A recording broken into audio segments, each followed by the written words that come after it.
ലൈവിൽ സാബു മോനും നമ്മുടെ അനുവും സാബുമാനും നമ്മുടെ ഷാനവാസും ആദിലയും നെവിനൊക്കെ എല്ലാവരും സംസാരിക്കുകയാണ്. അപ്പം നമ്മുടെ ഷാനവാസാണ് അനീഷിൻ്റെ കാര്യം പറഞ്ഞത്.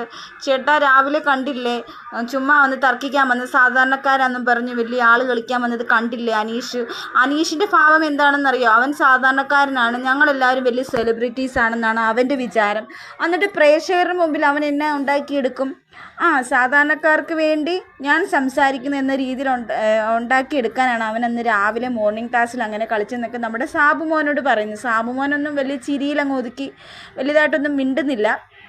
പക്ഷേ എന്നിട്ട് പറയുന്നുണ്ട്, സാബു ചേട്ട ഇവനൊരു കള്ളനാണെന്ന് നമ്മുടെ ഷാനവാസ് പറഞ്ഞു. അതുകൊണ്ടാണ് ഞാൻ ഇവൻ്റെ കള്ളത്തരം അറിയുന്നതുകൊണ്ട് മാത്രമാണ് ഞാൻ ഇവനോട് എപ്പോഴും വഴക്ക് പിടിക്കുന്നത്. എൻ്റെ മിത്രമാണെന്നും പറഞ്ഞ് ചുമ്മാ നടക്കുക, ഞാൻ അവൻ്റെ കള്ളത്തരം എപ്പോഴും പിടിക്കും എന്നൊക്കെ നമ്മുടെ ഷാനവാസ് നമ്മുടെ സാബുമോനോട് പറയുന്നുണ്ട്. സാബുമോൻ അതിനൊക്കെ ഒന്നും പറയുന്നില്ല, പക്ഷെ ചിരിച്ചുകൊണ്ട് എല്ലാം കേൾക്കുന്നുണ്ട്. എങ്ങനെയാണെന്ന് നമുക്കറിയില്ല.